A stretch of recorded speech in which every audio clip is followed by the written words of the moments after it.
தற்போதைய அண்மை செய்தியை பார்த்துக் கொண்டிருக்கிறோம். நாம் தமிழர் கட்சி நிர்வாகிகள் வீட்டில் என்ஐஏ சோதனை நடைபெற்று வரும் நிலையில் அதற்கு எதிராக சென்னை உயர்நீதிமன்றத்தில் அக்கட்சியின் சார்பில் முறையீடு செய்யப்பட்டிருக்கிறது.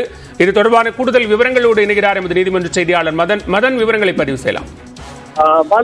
தடை செய்யப்பட்ட இயக்கத்திற்கு நிதி திரட்டுவதாக கூறி தற்போது தமிழகத்தில் உள்ள பல்வேறு மாவட்டங்களில் உள்ள நாம் தமிழர் கட்சி நிர்வாகிகளுடைய வீட்டில் தற்போது என்ஐஏ அதிகாரிகள் தற்போது சோதனை நடத்தி வருகிறார்கள்.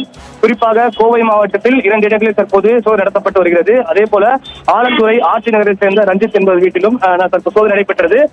சிவகங்கை மாவட்டம் இளையான்குடியில் உள்ள நாம் தமிழர் கட்சி செய்தி தொடர்பாளர் விஷ்ணு வீட்டிலும், அதே போல யூடியூபர் சாட்டை முருகன் உள்ளிட்டோர் வீட்டிலும் தற்போது சோதனை நடத்தப்பட்டுள்ளது.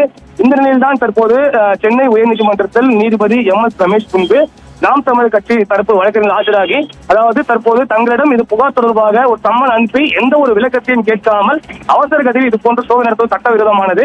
எனவே தொடர்பாக தாங்கள் தாக்கல் செய்ய உள்ள அந்த மனுவை அவசர வழக்காக விசாரிக்க வேண்டும் என்ற ஒரு கோரிக்கை வைக்கப்பட்டது. இந்த கோரிக்கை ஏற்றுக்கொண்ட நீதிபதி இன்று காலை இது தொடர்பாக மனு தாக்கல் செய்யும் பட்சத்தில் இன்று பிற்பகல் இந்த மனுவை அவசர வழக்காக விசாரிக்க எடுத்துக் கொள்வதாக தற்போது தெரிவித்துள்ளார். பாலா, நன்றி மதன், விரிவான விவரங்களை பதிவு செய்தமைக்கு.